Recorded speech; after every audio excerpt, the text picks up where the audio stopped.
안녕하십니까? 아나운서 이희건입니다. 이번 4분기 정기회의 주제는 한반도 종전선언 실현을 위한 대내외 정책 추진 방안입니다.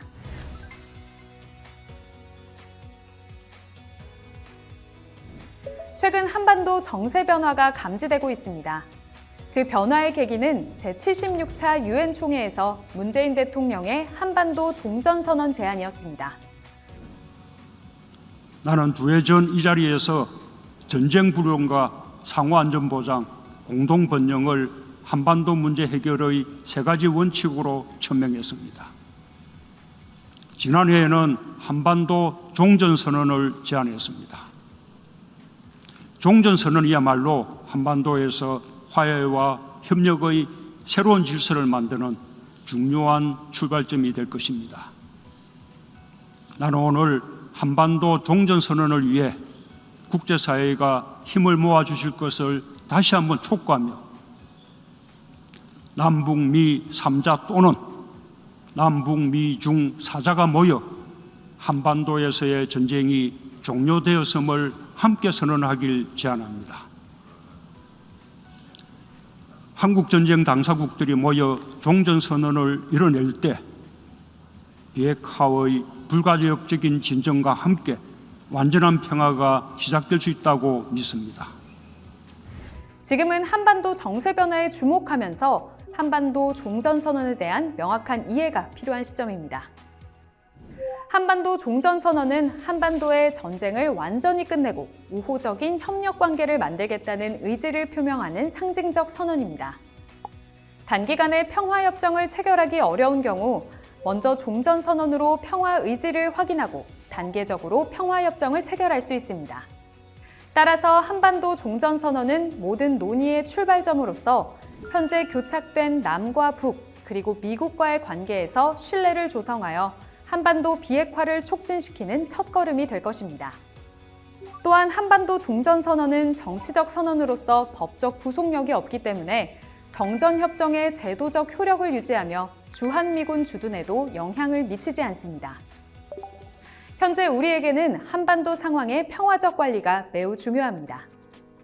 지난 9월 우리나라는 코로나 팬데믹 상황에서도 사상 최대의 수출액을 달성했습니다. 수출 호조는 경기 회복에 긍정적 영향을 미칩니다. 그러나 코로나19 여파로 인한 공급망과 물류 차질 등 잠재적 리스크가 상존하는 만큼 안심할 수는 없는 상황입니다. 여기에 한반도 군비 경쟁 심화, 군사위기 고조 등의 한반도 리스크가 해소되지 않는다면 코로나 이후 경제 회복과 국가 성장 동력 확보에 차질을 초래할 수 있을 것입니다.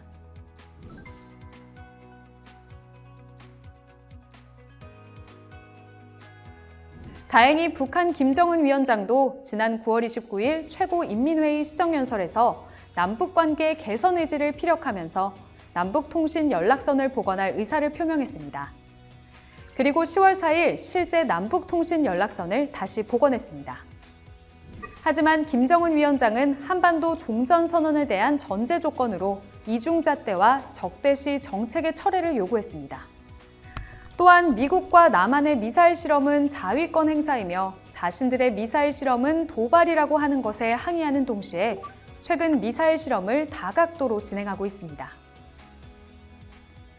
우리는 북한의 미사일 실험이 한반도의 군사적 위기로 비화되지 않도록 한반도 상황을 잘 관리하는 동시에 북한과의 대화를 통해 종전선언에 대한 건설적 논의를 진행할 필요가 있습니다.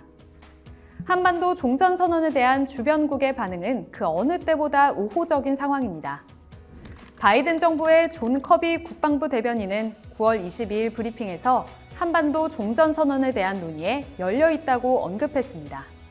성김 국무부 대북특별대표도 10월 24일 한미 북핵 수석 간 협의 후에 한국의 종전선언 제안을 포함해 다양한 아이디어와 이니셔티브를 모색해 나가기 위해 계속해서 협력할 것이며 북한을 조건 없이 만날 준비가 여전히 되어 있고 미국은 북한에 대해 어떤 적대적인 의도도 없다는 점을 명확히 했다면서 북한의 긍정적 응답을 기대했습니다. 중국 자오리젠 외교부 대변인도 9월 22일 정례 브리핑에서 한반도의 전쟁 상태를 끝내고 휴전 체제를 전환하는 것은 한반도 문제의 정치 해결 프로세스의 중요한 부분이며 국제사회의 보편적 기대라며 관련국들의 노력을 지지하는 한편 당사자로서 역할을 계속할 것이라고 밝혔습니다.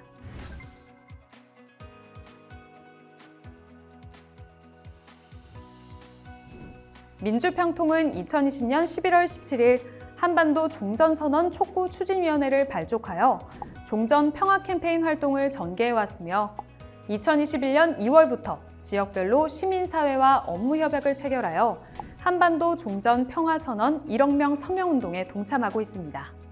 시민단체와 법여권 국회의원들도 남북 공동선언 비준동의 및 종전선언과 평화협정 체결을 촉구했습니다.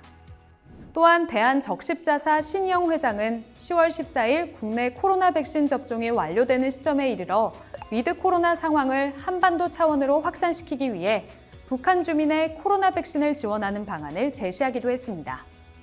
백신 등 대북 인도적 지원은 한반도 보건 방역 증진 및 남북관계 개선과 한반도 종전선언 실현 등에 긍정적인 영향을 미칠 수 있을 것입니다. 최근 우리 정부는 대통령의 종전선언 제안을 전후해 미, 중, 일, 러와의 협의를 분주히 진행하고 있습니다. 한반도 종전선언에 유리한 환경을 조성하기 위해서는 국제사회와 여론 주도층을 대상으로 한 평화 공공외교 활동이 중요합니다. 이런 점에서 지난해 미국 민주당과 공화당 하원의원 52명이 서명한 한국전쟁 종전선언 촉구 결의안은 그 의미가 매우 크다고 하겠습니다. 최근에는 미국 셔먼 하원의원이 발의한 한반도 평화법안에 미국 민주당과 공화당 하원의원 23명이 서명하기도 했습니다. 종전선언 실현을 위한 기회를 잘 활용하는 것도 중요합니다. 내년 2월 베이징 올림픽을 앞두고 있는 중국은 평화올림픽으로서의 성공을 희망하고 있습니다.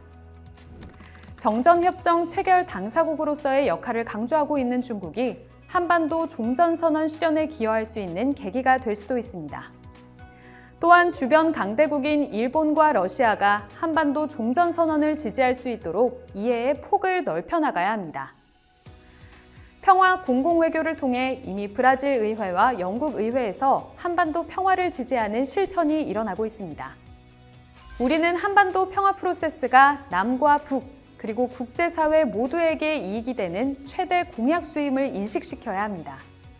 함께 힘을 모은다면 충분히 한반도 종전선언으로 평화와 협력의 한반도 모델을 만들어 나갈 수 있을 것입니다. 4분기 주제인 한반도 종전선언 실현을 위한 대내외 정책 추진 방안에 대해 자문위원님들의 소중한 의견 모아주시기 바랍니다. 감사합니다.